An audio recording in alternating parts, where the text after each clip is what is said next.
ধরুন এই কলকাতার যে নেতারা আছে, মানে এই ব্যাপারগুলো জেনে গেছিলাম বলে আজকে বলতে একটা প্রত্যন্ত গ্রামে সারা ভারতবর্ষের মধ্যে পৃথিবীর সর্বোচ্চ প্রতিমার পুজো হবে, এই যে জিলাসি। নমস্কার, আমি আশিস বরণ উকিল, নদিয়া দক্ষিণ সাংগঠনিক জেলা ভারতীয় জনতা পার্টির সাধারণ সম্পাদক। সেই মুহূর্তে যেভাবে আমাকে বলতে বলা হয়েছে সেইভাবে আমাকে বলতে হয়েছে। এরা এই যে বিজেপির যে উত্থান, যেভাবে বিজেপিকে মানুষ ভোট দিয়েছে, সনাতনী মানুষরা সংগঠিত হয়েছে, কারণ এই একটা সরকার 2011 সালে পশ্চিমবঙ্গে আসার পরে যেভাবে সনাতনী কৃষ্টি কালচার সংস্কৃতিকে একটা পর একটা আক্রমণ, এবং একদম বলা যেতে পারে যে বেছে বেছে সনাতনীদের উপর যেভাবে আক্রমণ সংগঠিত করেছে, ফলে সনাতনীরা জোট বেঁধেছে। আমরা আমাদের এই বিধানসভার ক্ষেত্রে কামালপুর একটি গ্রাম, যে গ্রামে একটা মানে সর্বোচ্চ দুর্গা প্রতিমা যে হবার প্রোগ্রাম 2024 সাল থেকে হওয়ার প্রোগ্রাম ছিল, এবং আমরা দেখলাম যে এই সরকারের বিভিন্ন রকম প্রতিকূলতা, এবং এরা কোনোভাবে চায় না যে এখানে একটা নতুন কিছু হবে। নতুন ছেলেরাই যে এখানে আমার পাশে সুজয় বিশ্বাস বসে আছে, যে এই পুজোর মূল যিনি উদ্যোক্তা ছিলেন, চেষ্টা করেছিলেন যে সবাইকে নিয়ে একটা সুন্দর ব্যবস্থা তৈরি করা, এবং দুর্গা মায়ের যে পূজায় আরাধনায় ব্রতী হওয়া সর্বস্তরের মানুষকে নিয়ে। এবং সেখানে আমরা দলমত নির্বিশেষে সকলেই সহযোগিতা করেছিলাম, সমস্ত মানুষ ছিল। কিন্তু সংকীর্ণ রাজনীতির স্বার্থে যাতে সুজয়ের নাম ফেটে যাবে, নদিয়ার একটা প্রত্যন্ত গ্রামে সারা ভারতবর্ষের মধ্যে পৃথিবীর সর্বোচ্চ প্রতিমার পুজো হবে, এই যে জিলাসি, এই জিলাসিকে থেকে কোনোভাবে যেভাবে চক্রান্ত করে প্রশাসনের মধ্য দিয়ে সেটাকে আটকে দেওয়া হলো, এবং হলো না। পরবর্তীতে এখানকার মানুষ যখন ডিটারমাইন্ড, সমস্ত মানুষ সংগঠিত আন্দোলন শুরু করে দিল, তখন সেখানে বাধ্য হয়ে পুজো পারমিশন দিল। তাও অনেক না ওটা আমি একটু বলি, পারমিশন দেয়নি, পারমিশন দেয়নি। ওটা বাধ্য হয়ে যখন 13 গাড়ি পুলিশ আটকে দিল, তখন বাধ্য হয়ে গ্রাম উত্তপ্ত হয়ে গেল। এবং প্রথমে 75 ফুটের পারমিশন দেওয়ার পরেও সেই পুজোর ঠাকুর নামিয়ে দেয়। তখন কি হচ্ছে, সেই মুহূর্তে যেভাবে আমাকে বলতে বলা হয়েছে সেইভাবে আমাকে বলতে হয়েছে। এরা যখন আমাদের ছিল তখন এরা প্রতিবাদ করেছিল, কিন্তু তখন আমার বলার মতো পরিস্থিতি ছিল না। এরা যা করেছিল, তৃতীয়া থেকে ভাবুন একটা ঠাকুরকে যদি বলে তোলা হবে, যেটা আমাদের মহালয়ের পরের দিনই সব উদ্বোধন হতো, সেটা তৃতীয়ার থেকে বলছে ঠাকুর তুলতে পারবে। একটা পুজোর নামে একেবারে মোটামুটি, তাও হাইট শর্ট করে, যেটা একেবারে ছোট করে করতে পারবে, তাও কি হচ্ছে নিজের দায়িত্বে। ওখানে কিছু হলে পরে সুজয় বিশ্বাস জেলে যাবে। তো এইটাই তাও যেভাবে নিয়ে করা হয়েছে, ওটাকে ওইভাবে মায়ের মানে কি বলবো, আমি মায়ের মূর্তি এখনো নামাইনি, কারণ কি এর পতন দেখা দরকার ছিল, যার কারণে সেই জিনিসটাই হয়েছে। হ্যাঁ, এত বড় মানে ছোট লোকই যে রাজনীতিটা, যেটা মুখ্যমন্ত্রী নিজে করেছেন, যেটা উনি একটা কার্নিভালকে ইউনেস্কো করতে চেয়েছিলেন, যার কারণে কামালপুরেরটা গিনিস বুক করা যাবে না। এটাই ছিল ওই পার্টিরই টোটাল ডিসিশন। আমাকে গিনিস বুক থেকে নাম উইথড্র করিয়ে সমস্ত জায়গায় সাবমিট করাতে হয়েছে। তারপরেও 75 ফিটের পারমিশন দেওয়ার কথা বলেও রাত্রেবেলায় সেই ঠাকুর পরের দিন সকালবেলায় নামিয়ে দিল নিজে পুলিশ দাঁড়িয়ে থেকে।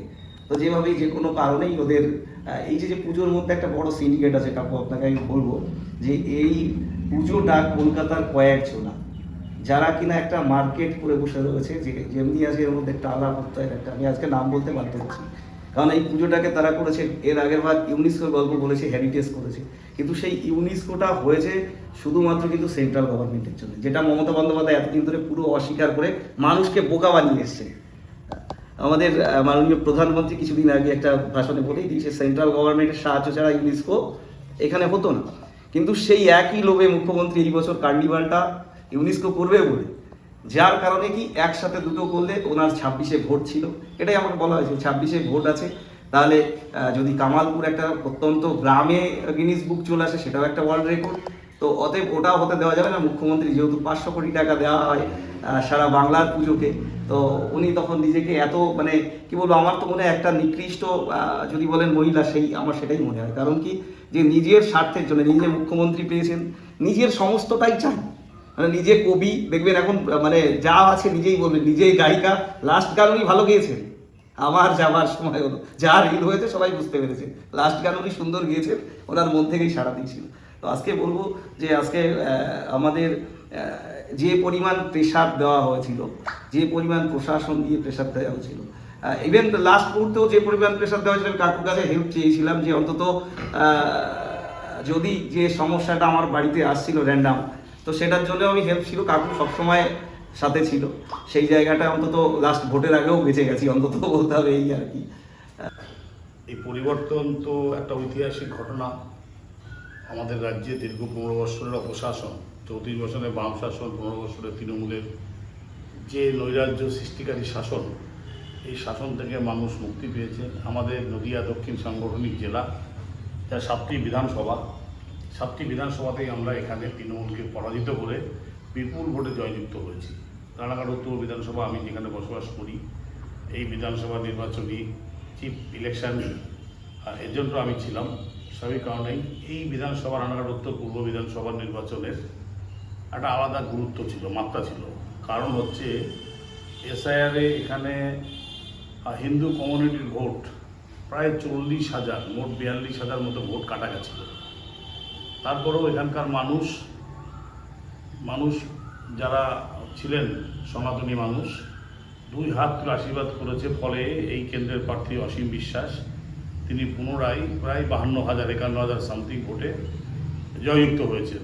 বার্তা দিচ্ছি দিদিকে যে দিদি তুমি চলে গেলে, খুব দুঃখ হচ্ছে। কারণ তোমাকে যখন আনা হয়েছিল, তুমি এসেছিলে মা মাটি মানুষ, পশ্চিম বাংলার মেয়ে, ঘরের মেয়ে, এবং তোমার নাম মমতা ব্যানার্জি, একটা ব্রাহ্মণ ঘরের মেয়ে। তুমি চলে গেলে মাছ-চোর, কয়লা চোর, তারপর তোমার হচ্ছে ফাইল চোর, তোমার ভাইপো নাকি জানি না কী সম্পর্ক তোমাদের মধ্যে, যাই হোক যতদূর আমরা জানি তোমার সম্পর্কটা ভাইপো। আর তুমি কি করলে, এসেই সারা পশ্চিমবাংলায় হিন্দুদের পিষতে শুরু করলে। আর সেই পিছনটা কীরকম হলো, প্রথমে তুমি ওই তোমার মাসির ছেলে ফিরহাদ হাকিম, হ্যাঁ, তুমি বললে এটা হচ্ছে মুসলমান হচ্ছে বাপ আর ওর মা হচ্ছে হিন্দু, ও হচ্ছে ক্রস। যাই হোক, হুমায়ুন কবির বলেছিল ও পোল্ট্রি। যাই হোক, তাকে দিয়ে তুমি প্রথমে তারকেশ্বরে কী বানালে, সেক্রেটারি। ফিরহাদ হাকিমকে দিয়ে তুমি ফিতা কাটাও দুর্গা ঠাকুরের। এইগুলো তোমার সব শেষ হয়ে গেছে। তোমার যাওয়াটা খুব, যে তুমি চলে যাচ্ছ এই যে এতগুলো নিয়ে, এটা আমাদের খুব দুঃখ। আর 25 বছর তুমি দিদি চুপচাপ বসে থাকো, স্বপ্ন দেখুন। আর সিপিএম অন্যান্য দল তোমার সাথে যাবে, জীবনও যাবে না তারা। তুমি ওদের যা করেছো, তুমি যথেষ্ট করেছো। অনেক কথা আছে, পরে আমরা বলবো। আমাদের সব ভাই বন্ধু, এই যে এরা যারা দেখছেন পেছনে, কয়েকজন ছাড়া রাস্তায় কথা বলতে পারে না, আজকে তারা সবাই এসছে, আজকে সবাই মুখ খুলতে শিখেছে, আরও খুলবে। আমি কালকে কলকাতা গেছিলাম শপথ গ্রহণ অনুষ্ঠানে, একটা আমার মনে হলো না এখানে তৃণমূল বলে কিছু ছিল, সাফাই হয়ে গেছে। আর 25 বছর চুপচাপ থাকো। জয় শ্রীরাম। এবারে নির্বাচনে এই কেন্দ্রের গুরুত্বই ছিল আলাদা। এই জন্যই গুরুত্ব ছিল যে একদিকে এসআইআরে পশ্চিমবঙ্গের মধ্যে হিন্দু কমিউনিটিপূর্ণ মানুষের বসবাস, যেখানে সবথেকে বেশি ভোট কাটা যায় এই কেন্দ্রে। এখানকার যিনি প্রার্থী হয়েছিলেন, তিনি একদিকে মাসল পাওয়ার, একদিকে মানি পাওয়ার, দুই দিক দিয়ে খুব শক্তিশালী ছিলেন। সুতরাং এই উভয়ের বিরুদ্ধে দাঁড়িয়ে লড়াই করে সেই লড়াইকে ছিনিয়ে আনা, এবং এই কেন্দ্রের মানুষ স্বতঃস্ফূর্তভাবে যেভাবে সাহায্য করেছেন, তার জন্য মানুষের কাছে আমরা কৃতজ্ঞ। মানুষকে আমরা গৈরিক অভিনন্দন জানাই, এই কেন্দ্রের, এই বিধানসভা কেন্দ্রের মানুষকে।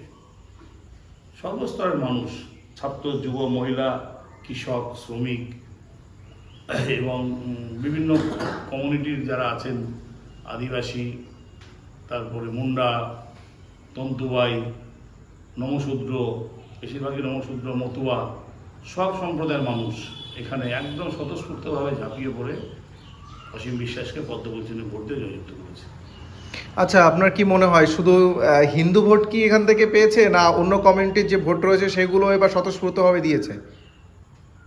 না, আমাদের যা আমরা যতটা বুঝতে পেরেছি, যে পরিসংখ্যান আমাদের, তাদের সনাতনী মানুষরাই ম্যাক্সিমাম ভোটটাই দিয়েছে, সবটাই দিয়েছে। হয়তো কিছু ভোট সংখ্যালঘু সম্প্রদায়ের মানুষও তারা প্রার্থীকে পছন্দ করে কিছু ভোট দিতে পারেন। তবে আমরা আশা করি যে সংখ্যালঘু সম্প্রদায়ের মানুষের মধ্যে যে ভুল ধারণাটা আছে ভারতীয় জনতা পার্টি সম্পর্কে, ধারণাটা কাটবে এবারের পরে। আগামীতে আমরা নিশ্চিতভাবে তাদের ভোটটা আমরা পাবো। দুটো দিকে আছে। একটা হচ্ছে যে উনি যেমনি মানে সনাতনী সংস্কৃতিকে চেপে রাখার চেষ্টা করেছেন ক্ষমতার 15 বছরের মধ্য দিয়ে, এটা ঠিক, তার একটা বহিঃপ্রকাশ কামালপুরের ক্ষেত্রে হয়েছে। এখানকার জনগণ এবং তার যে প্রতিরোধ, মানুষের যে চাহিদা সমস্ত শুধু এই এলাকার নয়, টোটাল নদীয়াবাসীর একটা ডিমান্ড ছিল যে পুজোটা হোক, পুজোটা হোক। আপনারাও সমস্ত যারা ইউটিউবার বা অন্যান্য চ্যানেলগুলো আছে তারাও দেখানোর চেষ্টা করেছেন যথেষ্টভাবে। ফলে উনি বাধ্য হয়েছিলেন শেষ পর্যন্ত পারমিশন না দিলেও যে পুজোটা হোক, কিন্তু নামকরণের ক্ষেত্রে বা কৃতিত্বের ক্ষেত্রে ওনার সব জায়গায় কৃতিত্ব নেবার একটা বাহবা ওনার ছিল, এরকম এই ধরনের মানসিকতা কাজ করে। এটা এক। দুই হচ্ছে যে এই পুজোটার ক্ষেত্রে একটা আলাদা একটা মাত্রা ছিল। মাত্রা ছিল বলতে এটা যে সারা ভারতবর্ষের মধ্যে সব থেকে সর্বোচ্চ পুজো, তার একটা মাইলেজ নেওয়া, প্রচারের মাইলেজ নেওয়া, একটা প্রত্যন্ত গ্রামের মধ্যে দাঁড়িয়ে উনি চান সবসময় ওনার সুজিত বসুর পুজো করবেন নাম ফাটবে, ওনার নিজের লোক ববি হাকিম, ওনার অরূপ বিশ্বাস, ওনার জেলখাটা বাহাদুরে পার্থ চ্যাটার্জি, এদের পুজো সবসময় অগ্রাধিকার পাবে। এবং উনি একদিনে বসে সমস্ত মহালয়ার আগে পিতৃকুলে তিনি সেখানে উদ্বোধন করে দেবেন। ওনার এই যে মানে সব জায়গায় নিজস্বতা, নিজেই সব করছি, নিজেই সব জানি, আর কেউ জানে না, যে কথাটা বলছিল যে উনি কবি, সাংবাদিক, সুরকার, গায়ক, গায়িকা সব নিয়ে ওনাকে নিতে হবে, কোনো ডাক্তার উনি, এবং সে ডিলিট উপাধি ওনাকে দিতে হবে। এই যে মানসিকতা, এই যে টেন্ডেন্সি সর্বোচ্চ পর্যায়ে নিজেকে প্রতিষ্ঠিত করবার, ভালো গুণ থাকলে নিশ্চয়ই হবে, কিন্তু ওনার গুণ না থাকা সত্ত্বেও উনি প্রতিষ্ঠিত হবেন, এই যে মানসিকতা, সেই মানসিকতা একটা কিন্তু। এবং সমস্ত পিতৃকুলে গিয়ে উনি উদ্বোধন করে দিচ্ছেন, পিতৃপক্ষে উনি উদ্বোধন করে দিচ্ছেন পুজো সব এগুলো, মানে সনাতনী ধর্মটাকে উনি ছেলেখেলা করা, এই যে মানসিকতা, এই জায়গাটাই। আর আমি আশা করবো যে এবার কামালপুরের পুজো কোনো বাধা তো থাকবেই না, বাধা তো নেই, উপরন্তু এবার সর্বোচ্চ পর্যায়ে থাকবে। আপনারা প্রচারে আনুন এবং আগামী দিনে দেখবেন এই কামালপুরে এই পুজো, এবারের পুজো একদম সেই পর্যায়ে, সেই মাত্রা।